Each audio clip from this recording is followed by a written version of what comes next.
Property విషయంలో confusion గా ఉన్నారా? గేటెడ్ కమ్యూనిటీలో ఫ్లాట్ తీసుకోవాలా లేదా విల్లా తీసుకోవాలా? మన పిల్లల భవిష్యత్ కోసం ఓపెన్ ఫ్లాట్ తీసుకోవాలా? మన హైదరాబాద్ లో ఏ లొకేషన్ లో కొంటే మంచి అప్రిసియేషన్ వస్తుంది? మరి నమ్మకమైన ప్రాపర్టీ కొనాలంటే నమ్మకమైన గైడ్ కావాలి కదా. ప్రాపర్టీ అడ్వైజర్ కోసం సంబంధించండి వరాహస్వామి ప్రాపర్టీ గూగులర్. కాంటాక్ట్ 7207218485. భార్యాభర్తల మధ్య అనుమానాలు, మనస్పర్ధలు అవన్నీ కూడా ఎందుకు వస్తాయి? ఆ తర్వాత వాటికి వస్తే జాతకపరమైనటువంటి పరిహారాలు ఏమైనా ఉన్నాయా, లేకపోతే డైరెక్ట్గా విడాకులు తీసేసుకోవడమేనా? ఇది మనం ఈ వీడియోలో చర్చించుకుందాం. ముందుగా మనము వివాహ వ్యవస్థ అనేటటువంటిది పరమ పవిత్రమైనటువంటి వ్యవస్థగా పెద్దలు దీన్ని రూపొందించారు. మరి అటువంటి వ్యవస్థకి వివాహం అనేటటువంటిది రెండు కుటుంబాల మధ్య వారధిగా దాన్ని చేసి వివాహ వ్యవస్థను రూపొందించారు. అయితే ఇప్పుడు జరుగుతున్నది ఏమిటంటే, మరి ఆడవాళ్ళు మగవాళ్ళు వీళ్ళంతా కూడా ఈ నేను గొప్ప అంటే నేను గొప్ప అనేటటువంటి ఈగో స్టేట్ వల్ల అవ్వడం కానీ, మా అమ్మా నాన్నని నువ్వు చూడట్లేదు కాబట్టి మీ అమ్మా నాన్నని నేనెందుకు చూడాలి అనేటటువంటి ధోరణితో, ఆ తర్వాత స్వార్థం పెళ్ళిబొక్కిపోయి మరి ముందుకు వెళ్ళిపోవడం, ఈర్ష్య, అసూయ ఇవన్నీ కారణాలుగా భార్యాభర్తల మధ్య, దాని ద్వారా రెండు కుటుంబాల మధ్య వివాదాలు అనేటటువంటివి రావడానికి అవకాశాలు ఏర్పడుతున్నాయి. అసలు వివాహ వ్యవస్థలో భార్యాభర్తల మధ్య ఉండాల్సినటువంటిది మూడు: మ్యూచువల్ రెస్పెక్ట్, పరస్పరం ఒకరినొకరు గౌరవించుకోవడం; మ్యూచువల్ కాన్ఫిడెన్స్, ఒకరిపైన ఒకరికి పరస్పర నమ్మకం ఉండడం; మ్యూచువల్ అండర్స్టాండింగ్, ఒకరినొకళ్ళు అవగాహన, అర్థం చేసుకోవడం. ఎప్పుడైతే ఈ మూడిట్లో ఒకటి మనకి దెబ్బతింటుందో అప్పుడు ఇక ఆ కుటుంబం కుప్పకూలిపోతుంది. మరి దాని ద్వారా ఏమిట్రా అంటే, ఈ యొక్క పెళ్ళికొడుకు బాగానే ఉంటాడు, భర్త బాగానే ఉంటాడు, భార్య బాగానే ఉంటుంది, వీడు వేరే దాన్ని చేసుకుంటాడు, ఆమె వేరే వాడిని చేసుకుంటుంది. కానీ ఎవర్రా నష్టపోతున్నారంటే మధ్యలో పుట్టినటువంటి పిల్లలు. దీని అంతటికీ కారకులు ఎవరు అంటే పెద్దలు, ఆ భర్త యొక్క తల్లిదండ్రులు, ఆ భార్య యొక్క తల్లిదండ్రులు. వీళ్ళే మెయిన్ అభంశుభం తెలియనటువంటి దంపతులను విడగొట్టేస్తున్నారు, బంధువులే విడగొట్టేస్తున్నారు. ఇందులో మొహమాటం లేదు. నిర్మోహమాటంగా మన సినీ యాక్టర్ అయినటువంటి అన్నపూర్ణమ్మ, ఆవిడ పాపం తన అనుభవాల్లో తన కూతురు కాపురంలో లాస్ అయ్యి ఆమె కూతురు కాల్చుకొని సూసైడ్ చేసుకొని చనిపోయింది. ఆమె ఇంటర్వ్యూలను స్వయంగా మీరు యూట్యూబ్లో చూడొచ్చు. ఇలా ఎంతోమంది కుటుంబాలు మరి ఇవన్నీ కూడా కకావికలాలైపోతున్నాయి. దానికి కారణం ఏంటంటే, ఈ టెలిఫోన్ ఒక మాధ్యమం అయిపోయింది.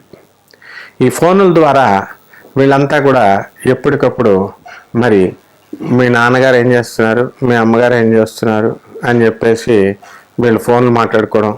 ఇంకా అక్కడి నుంచి ప్రారంభమయ్యి ఇక ఈ భర్త ఇతనేమో వాళ్ళ తల్లిదండ్రులతో గంటల గంటల సోది, ఈ అమ్మాయి వాళ్ళ తల్లిదండ్రులతో గంటల గంటల సోది.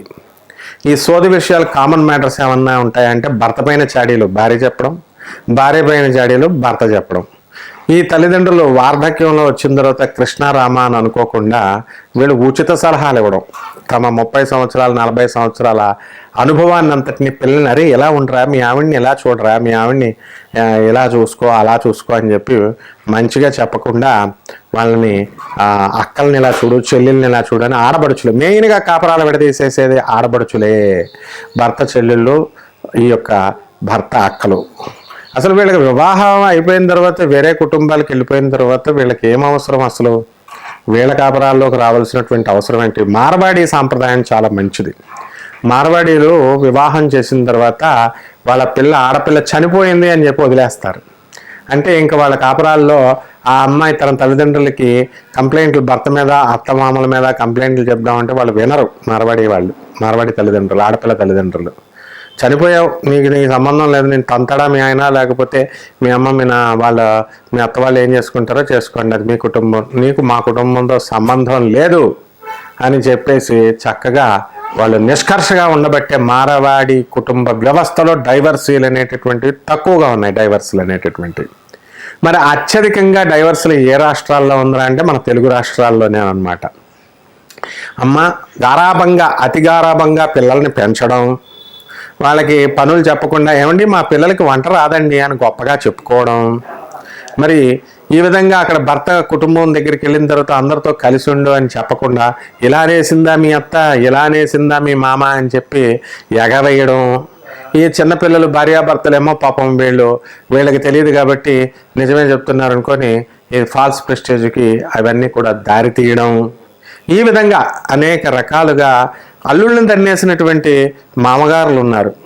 అల్లుళ్ళ దగ్గర 45 లక్షల రూపాయలు లోను ఇప్పించు, నీ జీతం నా పేరు మీద వేసే భార్యలు, మా నాన్న ఇల్లు కడుతున్నాడు లేకపోతే మా నాన్న బిజినెస్ చేస్తున్నాడు, నువ్వు సాఫ్ట్వేర్ ఇంజనీర్ కాబట్టి నీ పేరు మీద లోన్ వస్తుంది కాబట్టి ఒక 45 లక్షల లోన్ పెట్టి నాకు ఇచ్చేసేయి అనేటటువంటి భార్యలు ఇలా ఉండడం వల్లే ఈ కాపురాలన్నీ కూడా ఇలా వెళ్ళిపోతున్నాయి.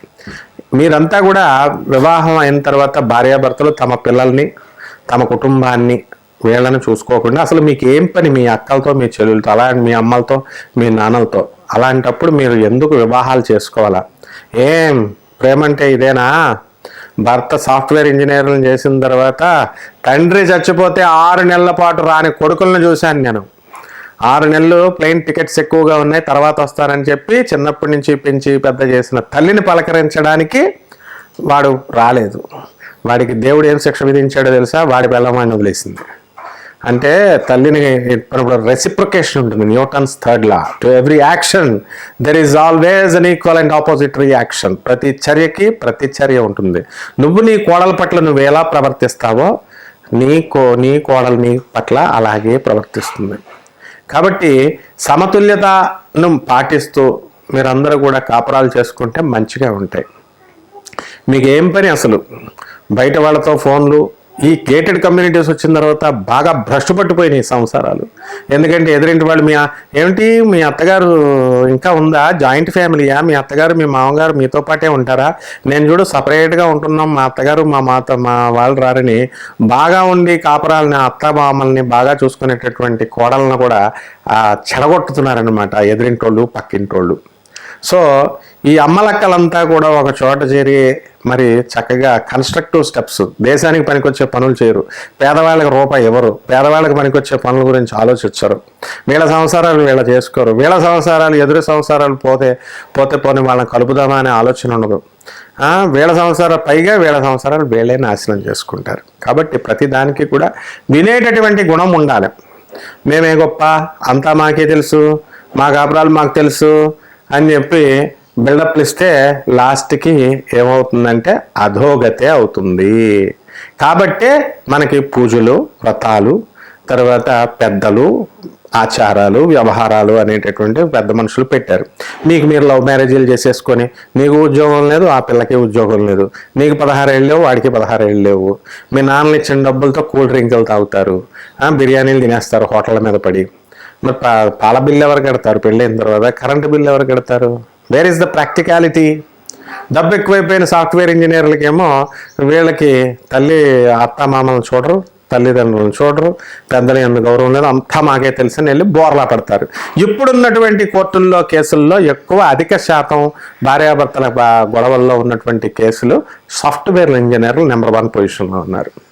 నెంబర్ 2 పొజిషన్లో డాక్టర్లు ఉంటారనమాట. ఇలాగా చదువుకున్నటువంటి వాళ్ళే ఎక్కువ ఉంటారు, చదువు లేనటువంటి వాళ్ళు బ్రహ్మాండంగా జాగ్రత్తగా కాపురాలు చేసుకుంటున్నారు. కాబట్టి ఇక్కడ కావలసినది మనకేంటంటే అండర్స్టాండింగ్ కావాలా, పెద్దలు చెప్పేది వినాలా, మితిమీరిన ప్రేమిస్తే మితిమీరించేసి తల్లిదండ్రులను ప్రేమించడం. నా అన్నలు, నా చెల్లెళ్ళు రేపొద్దున్న నీ పిల్లలకి చదవడానికి వాళ్ళు ఏ కోర్సు మంచిదో కూడా చెప్పరు. నీ తమ్ముళ్ళు, మీ అన్నలు, దిస్ ఇస్ ద సొసైటీ. కాబట్టి గరికపాటి నరసింహారావు గారు ఏం చెప్పారు చక్కగా కామెడీగా, మా గురువు గారు ఆయన మరి ఏమన్నారు, ఒక ఆవిడ రోజు ఫోన్ చేస్తూ ఉంటుంది తల్లికి, చేస్తూ ఏం కూర వండావమ్మా అని ఫస్ట్ రోజు అడుగుతుంది. దొండకాయ కూర వండానమ్మా అంటుంది. 4 రోజులు ఫోన్ చేయదు తల్లి, వీళ్ళ ఇంట్లో కూరగాయల దొండపాదు ఉంది, మళ్ళీ 4 రోజుల తర్వాత ఫోన్ చేసినప్పుడు ఏం కూర వండామమ్మా అంటే మళ్ళీ రొటేషన్లో దొండకాయ వచ్చింది. ఆ దొండకాయ కూర వండానమ్మా అంటే ఏంటి రోజు దొండకాయ కూరైనా మీ అత్తగారు వండుతుంది మేము వండుతున్నాం అని చెప్పేసి ఎగేయడం ఈ చిన్నపిల్లల్ని. ఈ విధంగా కాపురాలు కుప్పకూలిపోతున్నాయని చక్కగా చెప్పారు ఆయన. బట్ ఇవన్నీ కూడా వాస్తవాలు. మరి వీటికి కంపల్సరీ రెమెడీస్ ఉన్నాయి. ఇవన్నీ కూడా జాతక దోషాల వల్లనే. మీ కుజ దోషాలు మేము జాతకాలు చూసుకోలేదండి, అప్పుడు బ్రహ్మాండంగా కాపురాలు చేసేసామండి, ఇప్పుడు జాతకాలు చూసుకుంటున్నామండి, చూసుకొని చేస్తున్నామండి, అయినా సరే మేము ఎందుకు ఎలాగ అయిపోతున్నాయంటే ముందు నీ యాటిట్యూడ్ చేంజ్ చేసుకోవాలి. తర్వాత గ్రహ దోషాలు అనేటటువంటివి కుజదోషాలు, మంగళ దోషాలు, తర్వాత కాలసర్పదోషాలు, సర్పదోషాలు, పితృదోషాలు, ఎక్స్టెన్షన్ దోషాలు చాలా ఉంటాయి. ఈ దోషాల వల్ల ఇవన్నీ కూడా వస్తాయన్నమాట. కాబట్టి ముందుగా మనం ఈ యొక్క దోషాలకి పరిహారాలు మనం తెలుసుకుందాం. Hi, my name is Gautam and I actually stay in Markajgir itself. Like, I had this back pain. It's been 1.5 years. I have tried many treatments like chiropathy, oil massage, physiotherapy especially, but it didn't work out as much like what I expected. I strongly suggest homeopathy because నేను personally allopathy చాలా suffer అయినా. And I definitely do not recommend allopathy. You people can carry on with the homeopathy. Area Malkajgiri and doctor name is like Nageswar Rao and the clinic name is Neocare Homeopathy. కుంభరాశి. ఈ కుంభరాశి వారికి ఏలినాటి శని ప్రభావం వల్ల ఈ July నెల 2024 సంవత్సరంలో చాలా ఎక్కువగా ఉందన్నమాట. ఏలినాటి శని ప్రభావం ఉంటే ఏమవుతుంది, ఇంట్లో అందరూ మనస్సు నీరసంగా ఉంటుంది, నిస్సత్తువుగా ఉంటుంది, భార్యాభర్తల మధ్య గొడవలు, ఏ కారణం లేకుండా ఊరికనే విసుక్కోవడాలు, తర్వాత ఈ ఏదో పాపం భార్య నీరసంగా ఉంటే భర్త మరి టాబ్లెట్లు తెచ్చి ఇవ్వాలి కదా, అలాంటివి చేయకపోవడం, భార్య అసహనంగా ఉండడం, ఇలా అనమాట. అనేక రకమైనటువంటి సమస్యల వల్ల భార్యాభర్తలు కొట్టుకుంటూ ఉంటారు. ఏలినాటి శని ప్రభావ దోషం ఇది. మరి ఇటువంటి దోషం ఉన్నటువంటి వాళ్ళకి ఏం చేయాలండి అంటే శని జపం చేసుకోవాలా, శని స్తోత్రాలు చదువుకోవాలా, శనికి కిలోంపావు నల్ల నువ్వుల్ని, నల్లని వస్త్రాన్ని పేద బ్రాహ్మణులకి శనివారం నాడు ఉదయం కరెక్ట్గా 8 గంటలకి దానం చేయాల. దానం చేసి పేద బ్రాహ్మణుడికి దానం చేసి ఇంట్లో చేసుకోవచ్చు, లేకపోతే గుళ్ళో చేసుకోవచ్చు. నవగ్రహాల చుట్టూ ప్రదక్షిణ చేసుకుంటూ ఉండాలా. చేసుకుంటూ చక్కగా నవగ్రహాలకి మనము ఇంత చిన్న నువ్వుల నూనె బాటిల్ని తీసుకెళ్ళి ఓం శనైశ్చరాయ నమః అనేటటువంటి మహామంత్రంతో మీరు దానిపైన శనీశ్వరుడికి అభిషేకం చేయాలి. అలాగే దీనికి సబ్స్టిట్యూట్గా ఏంటండి అంటే దశమహావిద్యల్లో ఒకటైనటువంటి మహాకాళి అమ్మవారి యొక్క హోమాన్ని ఇంట్లో జరిపించుకోవాలా. అలాగే మహాకాళి మంత్రాన్ని తీసుకోవాలా, ఆ మహాకాళి మంత్ర జపాన్ని చేసుకోవాలా, అది గురుముఖత తీసుకోవాలా. ఆ తర్వాత ఈ యొక్క హోమాలు కూడా మనము ఇంట్లో జరిపించుకున్న తర్వాత శనికి మనము చక్కగా ఈ యొక్క నల్ల నువ్వులతో చిమ్మిలి కింద తయారు చేసి మరి అక్కడ గుడికి వచ్చేటటువంటి వాళ్ళకి పంచాల.